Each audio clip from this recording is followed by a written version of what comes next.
there. Welcome to the 2021-2022 Community House Middle School Virtual Curriculum Night. My name is Kellen McNamara. I am your child's Math 8 teacher for the coming school, or the current school year, I should say. We're well into it already and having a great time together. I want to take this opportunity to share a little bit more about the curriculum with you all. I feel that we've already covered a lot of our bases as far as materials, procedures, with the materials that were sent home at the beginning of the school year. So we're really going to dive into what we're studying together this evening, today. All right, so a little bit about me. I know I have shared this information numerous times, but I want to make sure that you all know that communication is the cornerstone of my teaching. We are partners, and nothing has ever made that more evident to me as a newer teacher than what we've gone through over the course of the last couple of years. Really taking advantage of, building and leveraging the relationships that I have with those of you at home has been absolutely and positively invaluable.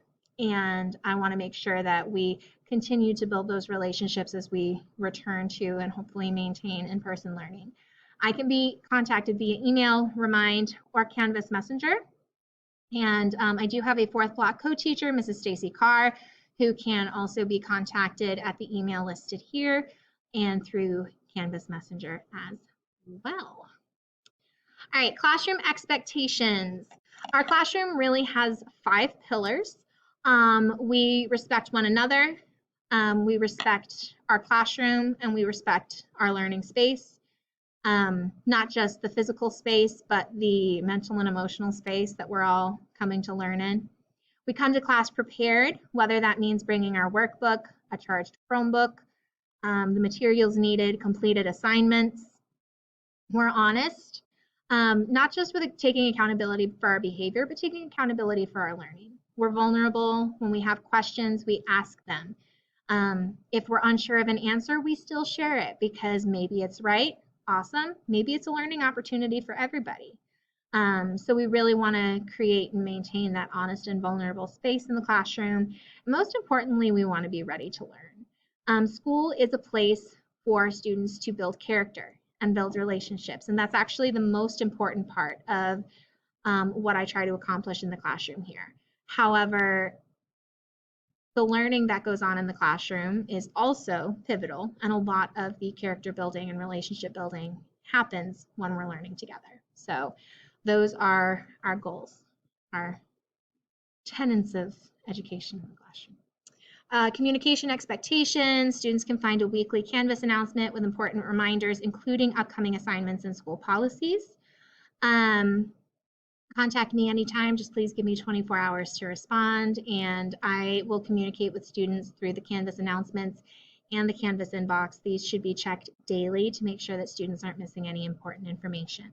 If you are subscribed in Canvas as an observer for your student, then you should be able to access a lot of this information yourself.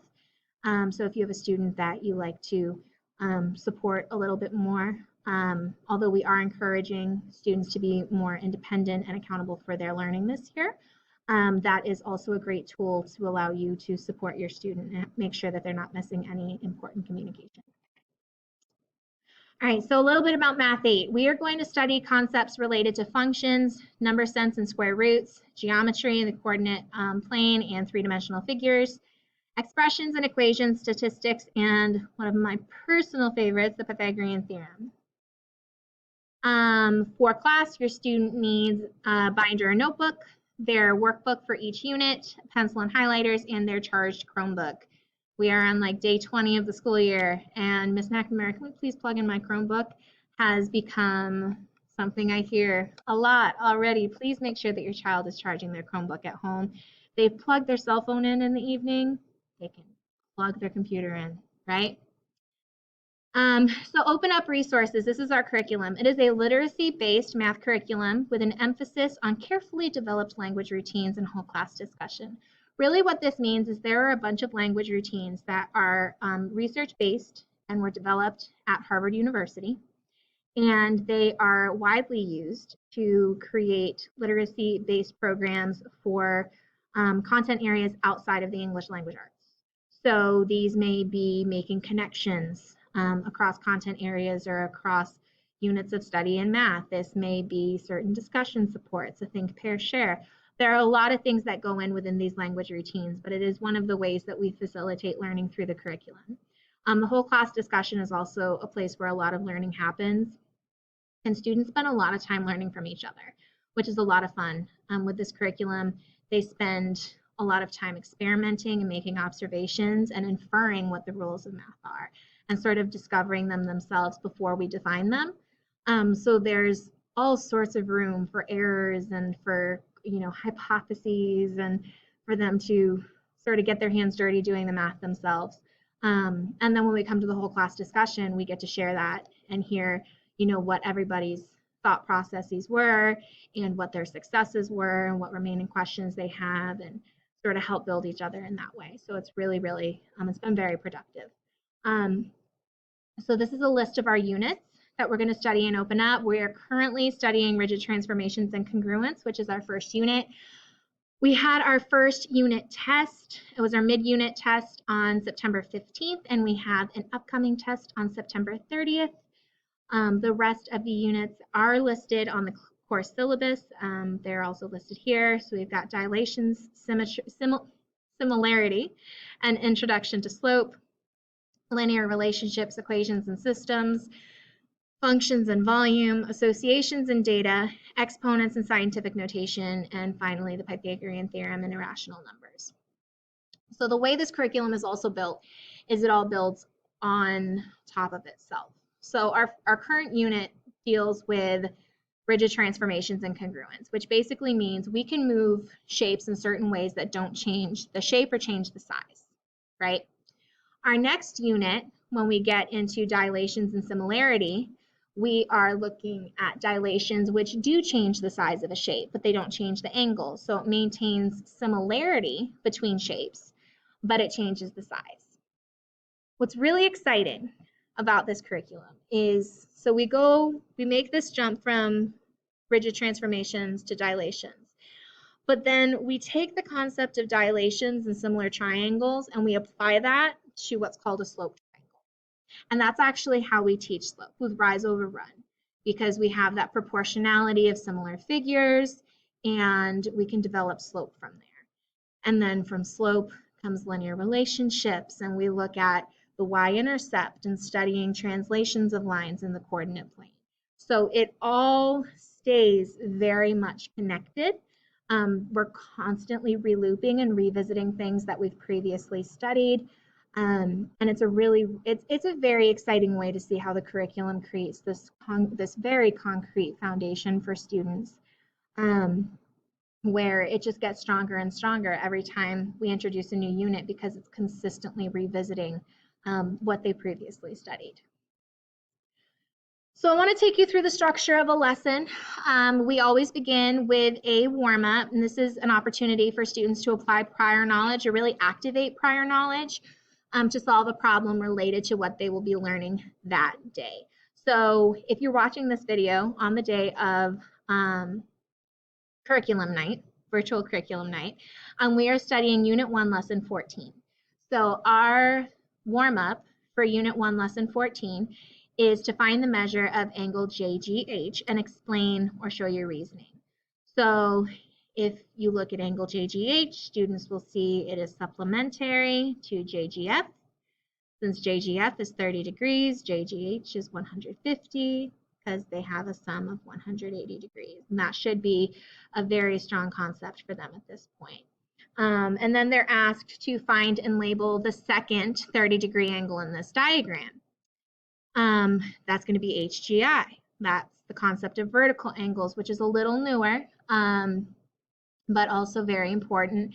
And this sort of helps activate that knowledge of supplementary angles and vertical angles for students as we move into looking at what's going to end up being vertical angles, opposite interior angles with parallel lines cut by a transversal. So the second activity in every lesson is the collaborate activity. So this is an opportunity for students to collaborate, typically engaging in a think, share, pair process. So they have this first touch with the activity, they have their quiet think time, Then they engage in a peer or small group discussion, and then it's followed by a whole class synthesis of the activity. So today for lesson 14, activity 2 looks like this. So like I said, we have two parallel lines, which are lines that don't cross, and they have this one line that cuts right through them. And students can apply their knowledge of supplementary and vertical angles to find the missing angles in the diagram, and then do a notice and wonder. What do you notice? What do you wonder about what's going on in this diagram? And hopefully we start getting to this place of, oh, well, this cluster of angles is the same as this cluster of angles. And that'll help lead us into our alternate interior angles theorem that we're driving at throughout the course of these few lessons. Activities 3 and 4, we continue to collaborate and we extend the student learning. This is more rigorous than the previous activities and forces students to apply what they previously observed. So in this previous activity, students may have observed that these clusters of angles on the parallel lines were congruent. So they're going to try and apply that in this next activity. These sometimes are completed independently. I really like to lean on group work and partner work. So I will often find a way to make it collaborative. However, the nature of the activity really dictates the best way for students to engage with these tasks. So this is activity 3 in lesson 14. So again, students had this knowledge now that they've made this observation that these clusters of angles are the same. And they're looking at figure 1 and they're being asked to apply these rigid transformations that they've been studying all unit to figure out what the relationship is between these angles and why they're congruent. Well, if I rotate this figure, this line BQ 180 degrees around the point M, they'll see that these angles, they'll line up and it'll prove their congruence. They can use that same rigid transformation in number 2 to prove, well, these aren't going to line up. Why are they not congruent? Oh, because lines L and K aren't parallel. They're eventually going to intersect. So the rule must only apply to parallel lines. And these are all things that the students are independently deriving from their observations. I'm not standing at the front of the room and saying, okay, before you do this activity, remember that they're only going to be congruent if they're parallel lines. That will come with the lesson synthesis, which comes between this previous activity and the show what you know, which is our cool down. This comes in either the form of a cool down or a mastery quiz. There are 3 to 4 mastery quizzes embedded throughout each unit and a cool down for every single lesson. Mastery quizzes are specifically attached to mastery lessons, and students are told 1 to 2 days ahead of time when those are going to be because they're partner quizzes. They are significantly lower stakes than say the end of unit tests, and they're really just an opportunity, like it says here, for students to show what they know. So in this example, they are given the angle 54 degrees. They can find A, B, and C, knowing their vertical and supplementary rules, which were reviewed at the beginning of the lesson. And then using what they know now about the relationship between angles created when parallel lines are cut by a transversal, they can say, oh, pick those up, drop them off. D, E, F, and G are going to have the same angle measures as 54, A, B, and C. So it really all flows together very, very nicely. If you're interested in learning more about the curriculum, you can access the OpenUp family resources at openupresources.org. You will go through the steps. It's actually fairly self-explanatory. Access the curriculum. You want to view the OpenUp Resources 6 through 8 Math 2nd edition. Go to grade 8 and go to family and then select the unit that we are studying that you would like to explore. There are also Spanish resources. So if you or your student prefer to view the resources in Spanish to review at home, that feature is available. And you can just toggle that up at the top where you'll see EN, it changes to ES, and it'll show everything to you in Spanish. Students have homework most nights, Monday through Thursday. These include practice problems, online quiz activities. Not every homework assignment is graded. Some of them will be, and I typically try to communicate with students when those are going to be. However, these are extension opportunities of what students have learned during class, and usually only 3 or 4 questions, if that. So I highly encourage students to take about 10 minutes a night to get their math homework done. If it takes longer, have them stop at that 10-15 minute mark and come into class and say, Miss McNamara, I looked at this same question for 8 minutes and it held me up, and can we go over it? So yeah, it shouldn't be a super stressful, super heavy set of assignments for them under any circumstances. It's just a great opportunity for them to review what they've learned. The grading policy has changed this year, just sort of a snapshot of what this looks like in Math 8. Our prepare 20% would be cool downs, practice problems, and classroom activities that are taken for grades. Not all of them are. So not every cool down is going to be taken for a prepare grade, but when they are, they will be taken for a prepare grade.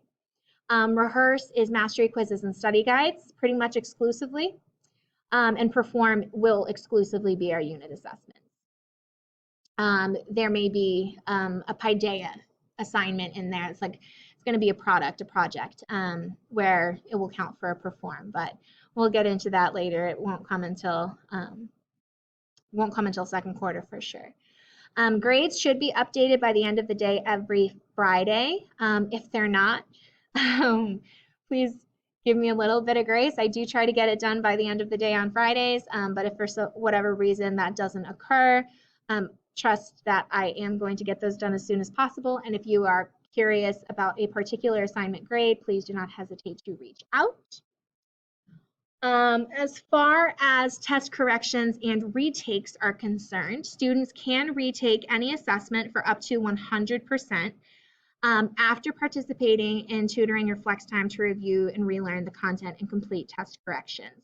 If your student is unable to attend before or after school tutoring, please have them communicate with me or send me an email yourself so that we can make arrangements for them to do their relearning ahead of the retest in a more convenient way for them. And again, communicate their desire to retake with me so that we can start making those arrangements for them. Before school tutoring, I'm offering Tuesdays and Thursdays at 8 a.m. in my room. After school tutoring will be on Thursdays at 4:30 and B14 with Miss Badran. If your child is not able to come to before or after school tutoring on Tuesdays or Thursdays, please let me know. I can revisit my tutoring schedule and try and find a time that's more convenient for everybody. Make sure that your student emails their math teacher, that'd be me, to let me know that they will be attending tutoring, so that I know how many students to expect, and especially if it's after school tutoring, so I can let Miss Badran know to expect one of my students because she's not familiar with them. Other learning opportunities that students can take advantage of at home, IXL bonus skills. These are extra credit, and you can see more information about that on our Canvas page. Lesson relooping videos, which are embedded in our Canvas modules, and our weekly announcement for each lesson, and annotated class notes and presentations, which can also be found in our Canvas announcement and each lesson's module. If you have any questions or concerns, please use the Google form linked on our team virtual curriculum night invitation. If you have a specific question or concern that you would like addressed by me personally, please feel free to reach out anytime via Canvas, Remind, or email, and I will get back to you as soon as I can. So thank you so much for watching, and I'm looking forward to a great year working with your student.